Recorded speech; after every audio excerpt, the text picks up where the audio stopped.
We start early this morning. There's almost a little patchy fog trying to develop over the river valley that is going to quickly mix back out.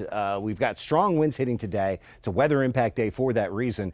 Today and going forward, rain and snow chances become much lower and more scattered, but they don't really go away. It stays cool and unsettled until probably early next week for most of us. Today's cold front kicks up some big strong winds in central, western, and northern New Mexico, most favored for these midday and afternoon and evening rain and mountain snow chances. We do see high in the 60s in Albuquerque today, and look at the 70s to about 80 degrees over southern and eastern New Mexico. This will be the warmest day of the week, but not very enjoyable at all.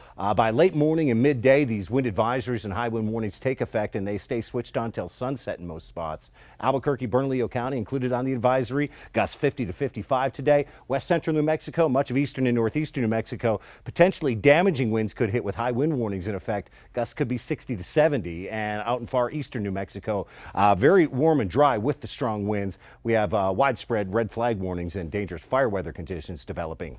Rain and snow comes to an end overnight. We see lows above freezing, but just barely for Albuquerque and points south. There will be those colder 20s, though, for the west and north. Thursday, a big step cooler. We'll still watch southern New Mexico for a few spots of scattered showers and a little bit of a wintry mix, and some high terrain snow will hit the Four Corners area in northwest New Mexico. Friday, expect a windy day, still cool, 40 and 50 degree highs. A little bit better chance of the wintry mix and snow showers on the mountains Friday than compared to Thursday. Here's our 7-day forecast. Weather impact for the strong winds today. We will watch the afternoon and evening for some scattered to isolated rain showers. Mostly dry Thursday, still windy, and Friday going to be a windy day as well with a slightly better rain and snow chance. We still have a 20% rain and snow chance Saturday, then trimming back the moisture Sunday into early next week. But temperatures don't really bounce up significantly until maybe Tuesday of next week. Well, the